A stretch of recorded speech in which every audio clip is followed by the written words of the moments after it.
Well, that was bloody stressful. It's finished Arsenal 2, Fulham 1. We got the 3 points in the end, and it's nothing more than we deserved. I thought Arsenal were brilliant today in their performance. Fulham offered very, very little as an attacking force for most of the game. Had a couple of opportunities towards the end when we started taking risks and maybe when we switched off a little bit right towards the end of the game. But Arsenal were just in control from the beginning, played some really good football. I thought we lacked a bit in the build-up without Zinchenko in the side. We lacked a bit in midfield in terms of progressing the ball without Thomas Partey. We were a bit reluctant, I thought, to play the ball through Mohamed El Neni as much as it normally goes through the Ghanaian. But that was a victory of character, that was.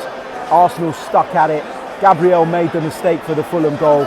Arsenal stuck with him. He was the one to get the winning goal as well, which was brilliant to see. But the character, the atmosphere inside this place, and one player in particular I think deserves the most credit today, and there's a few, and we'll talk about them in detail on the podcast.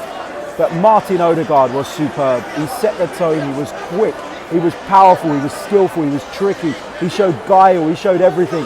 Got the goal that got us back into the game, but also played a huge part in all of our build-up play. And even just before he was substituted, right towards the end of the game, he was tracking back and making tackles on the edge of our own penalty area. A real leader. You can see why he's been named the captain.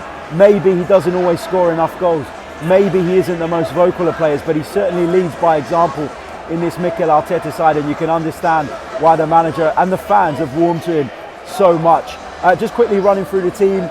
Ramsdale, good enough game, made a couple of really important saves as well. The defence, Tierney, good defensively, but didn't really offer as much as Zinchenko going forward. Hasn't started for a while though, so that may have played a part.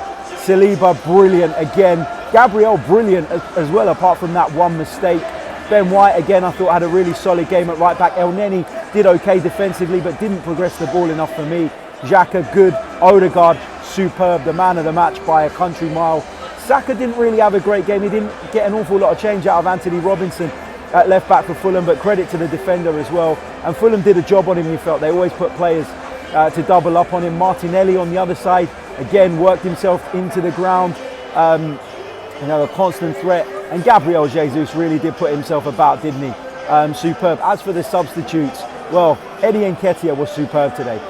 You know, the running, the energy, the work rate, the effort. Probably unlucky not to have found the back of the net himself, but it was a really, really positive substitute appearance from him as well. Lots to be happy about, lots to be positive about. We got the result in the end, but my heart is racing. We'll be back later tonight for the podcast. Stay tuned to the Chronicles of a Gooner Twitter feed for an update on the time. Depends what time I get home, but the podcast is coming this evening. Look forward to chatting to you guys then. Cheers. Smash a like.